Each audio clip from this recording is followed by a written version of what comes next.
करमाळा तालुक्यातील विविध घडामोडींसह इतर ठिकाणच्या घटनांची माहिती मोबाईलवर मिळविण्यासाठी यूट्यूब चॅनल करमाळ्याची खबरला सबस्क्राईब करा।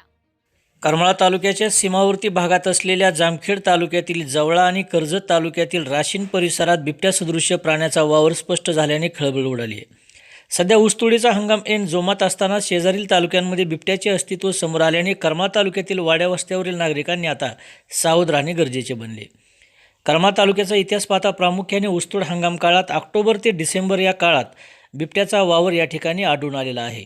शेतात दाट ऊस असतो त्या काळात ऊसाचे क्षेत्र बिबट्यासारख्या हिंस्र प्राण्यांसाठी लपण्याचे सुरक्षित ठिकाण असते।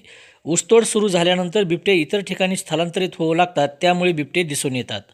दरम्यान सध्या करमाळा तालुक्याला जोडून असलेल्या जवळा आणि राशीन भागात बिबट्यासदृश्य प्राणी आढळून आलाय। तालुक्याच्या हद्दीत तो शिरण्याची शक्यता नाकारता येत नाही, त्यामुळे नागरिकांनी काळजी घेणे गरजेचे। विशेषतः शेतकरी, शेतमजूर, ऊसतोड मजूर, वाड्या वस्त्यावरील नागरिक यांनी सावध असणे आवश्यक बनले आहे। शेतात जाताना किंवा कामावर असताना एकटे न राहता 2-3 जणांच्या समूहाने वावरणे, रात्री बाहेर पडताना सोबत बॅटरी ठेवणे आणि फिरताना मोठा आवाज करणे, मोबाईलवर गाणी लावणे, लहान मुलांना एकटे न सोडणे, घराची दारे रात्री घट्ट बंद करणे, पाळीव प्राण्यांची काळजी घेणे, कोणताही संशयास्पद प्राणी किंवा पाऊलखुणा आढळल्यास तात्काळ वन विभागाशी संपर्क साधणे आवश्यक बनले आहे।